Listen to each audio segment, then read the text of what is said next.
What's up, fellas? Questions number, I think we are on 33. I've always been hesitant to call them like a Q&A, because who the fuck am I to do a Q&A? Sounds a bit presumptuous to me. So, questions number 33. Didn't get too many this time, so should be a nice and quick one. As always, if you have any questions that you would like my opinion on, leave them in the comments of this video and I will get to them in the next video. One of the questions that wasn't on this one, but I just figured I would throw it in here, is someone asked, what's your broad opinions on squat accessories, because I talked about, I think it was on my chest accessories or bench accessories video, or maybe my overhead accessories video. They said, well, broadly speaking, what would be the equivalent of these things for the squat, right? And when we're looking at the squat, broadly speaking, right, first things first, I like to have a little bit of direct ab work in there.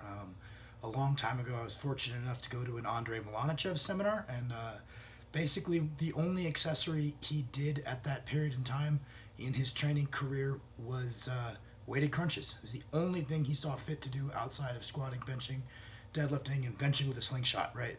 So maybe there's something to it. I find that proprioceptively I have a little bit better control of my bracing and my abs if I get some blood flow to that musculature at the beginning of the session. So maybe there's a little bit of skill carryover there. Maybe there's some strength qualities that are important.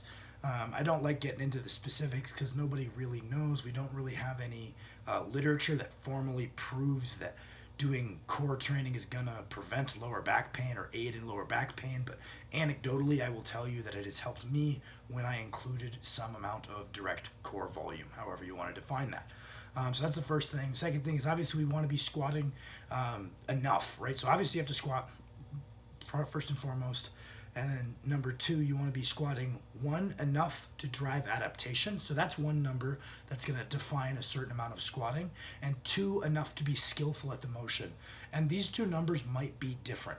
If you worked up to one or two all-out maximum effort sets of squats per week, for a rep out, that might be enough to drive adaptation for the following week, but it is likely not enough to become skillful at the motion. So that's going to be number two, is obviously doing enough squatting that you're both getting stronger and more skillful at it.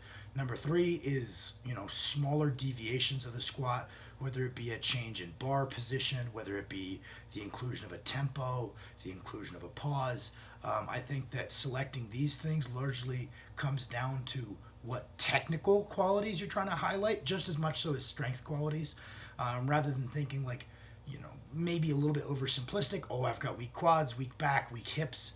You could think about it as I'm not very skilled at this technical element of the squat. And if I was, my hips would be getting stronger just by squatting. It's a hip exercise just as much as it is anything else. So you could say, okay, well, I'm really unskilled at that aspect of the squat, so I'm going to select a variation that highlights that technical skill.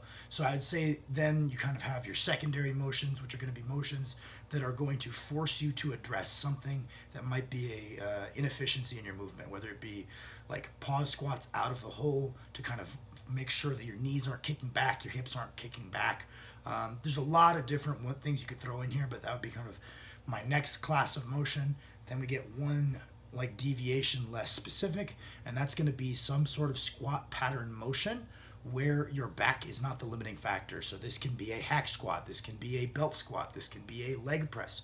So long as they're all done with similar ranges of motion to your squat. So if you took a video of your leg press, you turned it on its side and you look like, hey, this is a squat to depth, or it isn't. If you rotated it, you're going to be training the relevant musculature through the relevant ranges of motion in the relevant pattern without being limited by your back. I find that there's a certain amount of squatting you can handle, and usually that's going to be limited by your back is when you top out, more so than your legs.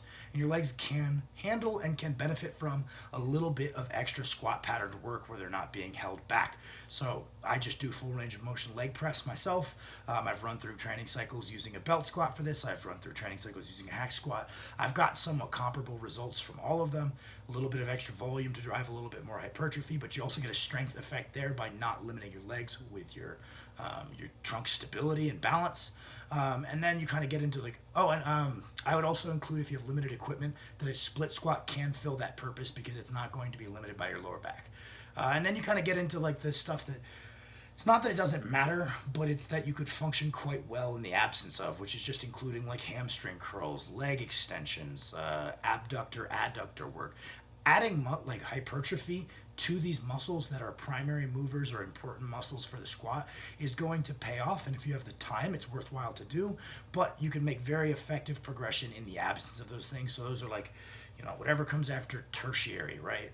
I would say that would be that last class of motion that are a little bit less important. They're kind of on a more of a need basis. Where if your quads are really lagging, then yeah, maybe you do include the leg extensions at the end to sneak in a little extra volume.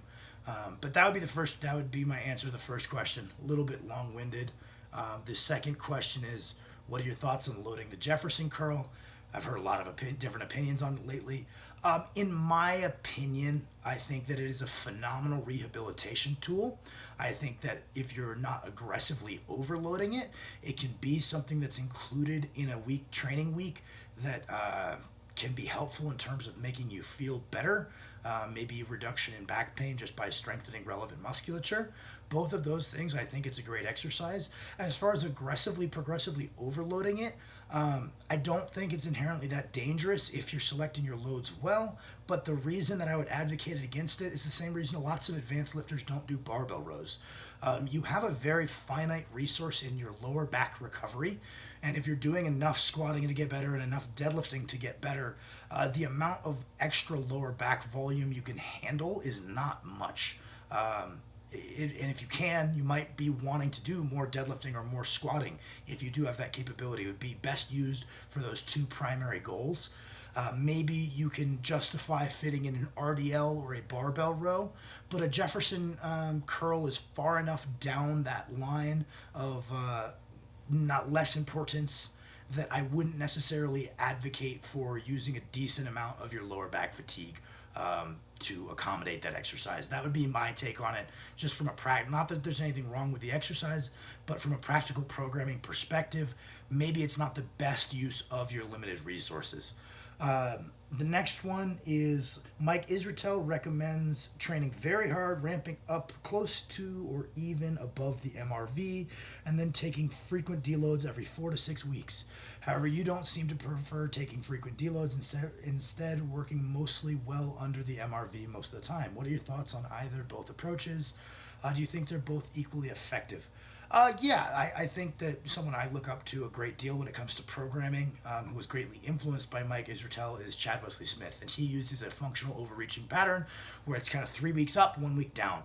And on that third week, we are exceeding our maximum recoverable volume, and then we take a deload. And the idea is that when we decay that fatigue, we'll get some super compensation effect. Anecdotally, I don't think that the supercompensation effect is so large that it's worth maybe the slightly elevated injury risk of exceeding your MRV every fourth week. I also find that it's a lot less sustainable for people mentally, just to be omega bang yourself up and then do a boring week of training, and then omega bang yourself up and then do a boring week of training. I find that I'm not going to say it's better, right? Great athletes have been produced by that functional overreaching approach. I just prefer myself to steadily train a bit below the maximum recoverable volume, enough that we're seeing continual adaptation, right? And the only time we would take a deload is if we make a mistake and we exceed that MRV, or the MRV decreases that week because you slept less, you ate less, you drank less water. That would be the time that maybe we would take a deload, is when we unintentionally exceed it, or in a pre-contest phase where we want to be coming in with no accumulated fatigue, right? I really don't want to speak badly about it. I don't think there's anything wrong with the methodology. It's just not how I prefer to train, and it's not how I would say I've got 9 out of the 10 people. I coach more than 10 people, but 9 out of 10 of them are currently following the structure of trying to never functionally overreach and just trying to continually make week-to-week gains by staying a bit below the MRV. I do think that if you add it up, right, you could make a tenable argument that if you're deloading every fourth week, that's, like 15 weeks a year, that you are not progressively overloading. And at least for intermediate and beginner lifters, that's going to make a pretty significant difference in rate of progression. Whereas for advanced lifters, you got to do what you got to do to get better and stay healthy. Things become a lot more complicated, and there's a lot more stuff you have to think about. But for a beginner, missing 1 in 4 weeks of hard training, I would tell you that I think doing just slightly less on those first 3 weeks and getting to do that fourth week every single time will lead to better results. So I think there's also definitely a level thing there as far as what is efficacious. And then the final question that I got is when designing a training block, either for yourself or someone else, how do you balance repeating something you know for sure works well at an individual level versus experimenting with something new, different accessories, frequencies, volumes, intensities, in hopes of finding something that maybe works even better? The risk of experimenting. This. Yeah, you don't want to risk wasting a block. Okay, that's a great question. Generally speaking, if we saw a reasonable rate of progression, we don't take that risk. We're going to do the exact same thing again, right? I think I made a video a while ago titled How to Get Strong. And basically I talked about, unless you have the most exotic genetics out there, the only way you're going to reach a very high level of strength is through repetition of a sustainable process over and over and over and over. And I talked about how we had my brother run back the exact same squat training cycle, I think for 3 years straight, just adding 5 pounds a block, maybe then 0 pounds that next block, but then 10 the next block, because we saw that we were gaining at a rate we felt was appropriate for his level. We're not changing anything. I think that maybe you have a little bit more flexibility with your accessories. A lot of the time, if you have like a very simple, hinge joint like your elbow, if you're extending the elbow against load and progressively overloading, one extension isn't necessarily better than the other. So if we become fairly stagnant on this press down, we might rotate to a different press down, get a novel stimulus, see progressive overload across the block.